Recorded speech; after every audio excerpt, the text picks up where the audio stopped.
There's a certain kind of morning that feels less like waking up and more like returning from another dimension. Your alarm goes off, and instead of greeting the day with excitement or peace, the only words echoing in your mind are "not again." Please not again. You hit snooze once, then again, and again. As if those extra stolen minutes might magically transform you into someone who actually feels alive.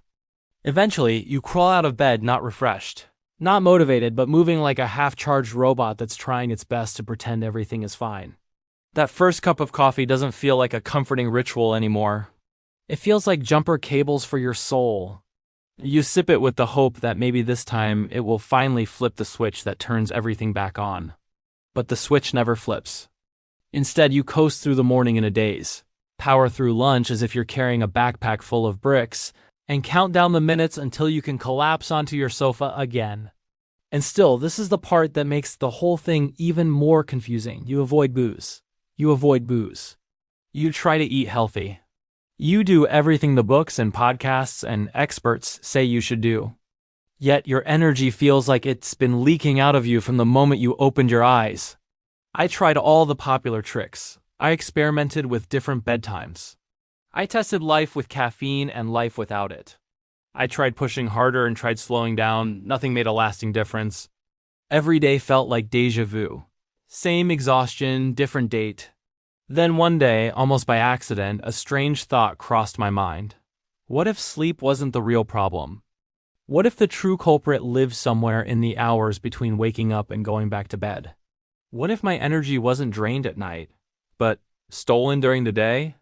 That single thought cracked something open. It made me curious instead of frustrated. So I started observing myself, paying attention, reading, talking to people who seemed energized not because their lives were easy, but because they understood their rhythms.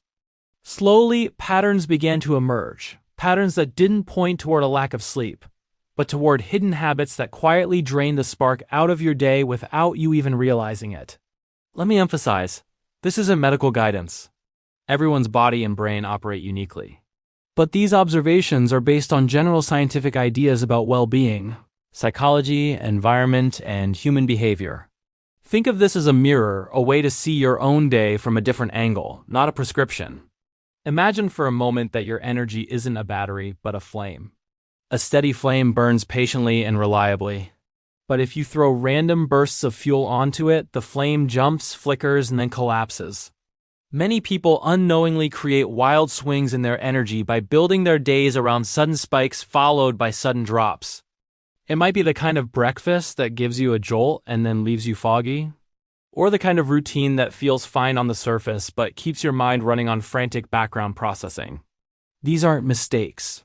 They're simply unnoticed patterns, and patterns can be changed. Another silent drain comes from something almost invisible, a constant stream of small pressures.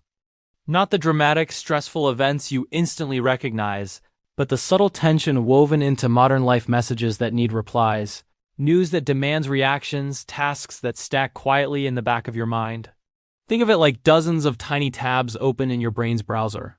None of them feel heavy alone, but collectively they load your mental system until everything slows down. That drained, heavy feeling at the end of the day? Sometimes it's not fatigue, it's overload. Then comes something surprisingly simple yet incredibly powerful: light. Our bodies respond to light the way flowers respond to seasons. Morning light tells your internal systems, wake up, come alive. It's time. But many people spend their mornings indoors, under dim lights that never send that signal. It is not about sunshine curing anything, it's about recognizing that humans evolved to start the day with natural brightness. Just stepping outside for a few minutes can act like a gentle nudge to your internal rhythm. And there's the psychological side, the one almost nobody talks about, the weight of monotony.